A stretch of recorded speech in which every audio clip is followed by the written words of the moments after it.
Recursion is a method of solving a problem where its solution depends on solutions to smaller instances of the same problem. I'm going to say that again. The solution to a problem is defined in terms of solutions to smaller instances of the same problem. In Python, we can write our own recursive functions, characterized by the fact that they invoke themselves within their own code. Sounds a bit strange at first, right?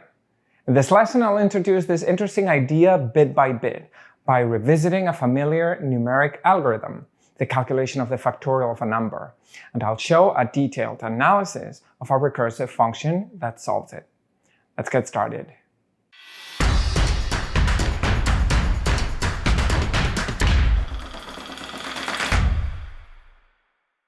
The calculation of the factorial of a number is a problem that lends itself very nicely to the use of recursion as a solution strategy. As we've learned in previous lessons, the mathematical notation for the factorial operator is the exclamation mark. Calculating the factorial of an integer number x greater or equal to 1 can be done by multiplying every number between x and 1 as follows: x times x minus 1 times x minus 2, and so on, all the way down to 1. Here are some examples. 3 factorial is equal to 3 times 2 times 1, which is equal to 6.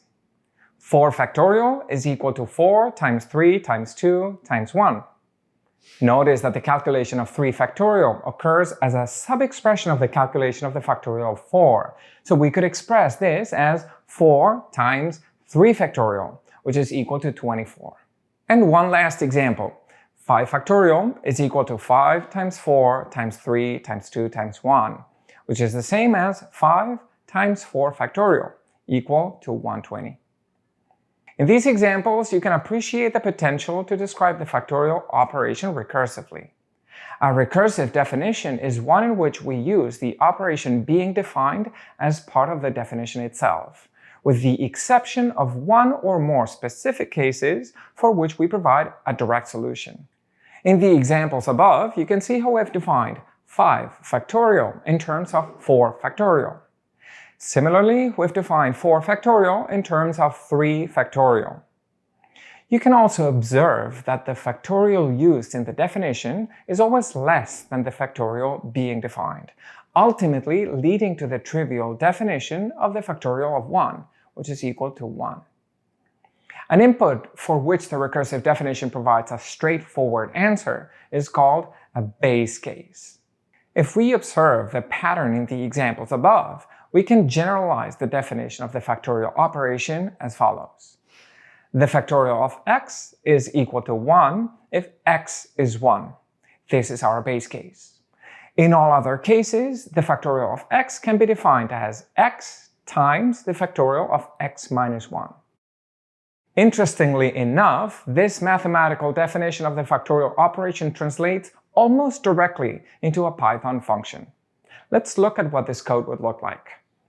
The definition in question accepts an integer number x as an input argument and is meant to return the factorial of that number. The first you'll want to consider when writing a recursive function is dealing with the base case itself. Here, we check whether input argument x is set to a value less than 2, such as 1 or 0. If so, we return 1 as the result and exit the function right away. If the function hasn't exited at this point, it means that x is greater than 1. We may now execute a recursive call to the factorial function itself, to which we pass x minus 1, and we capture the return value of this call in a local variable called previous factorial. Once this recursive call completes, we may return the final result of x factorial, calculated as x times previous factorial, following the mathematical definition I showed earlier. This code may look a little odd at a first glance. Isn't it strange that you can invoke a function from within the body of that function itself? How can we possibly rely on a call to factorial x minus 1 to work when we're still in the process of implementing the factorial function itself? The key here is to think that every nested call to factorial is being passed an input argument that is a little closer to the base case. That is, to the case in which the function won't require additional recursive calls to provide a final answer.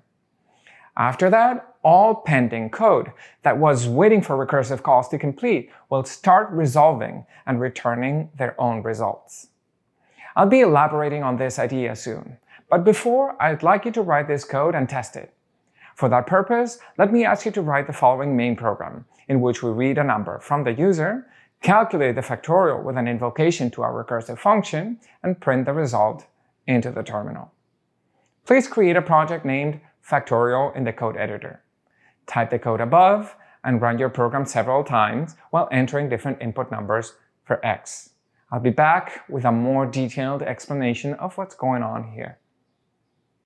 If you enjoyed this content, you may watch the rest of this lesson at computersciencecamp.com, linked in the description below. You'll be able to follow along with coding samples and problems in our embedded code editor. Drop your questions in the comment section below, and don't forget to like and subscribe to help support the channel. Thank you, and happy coding!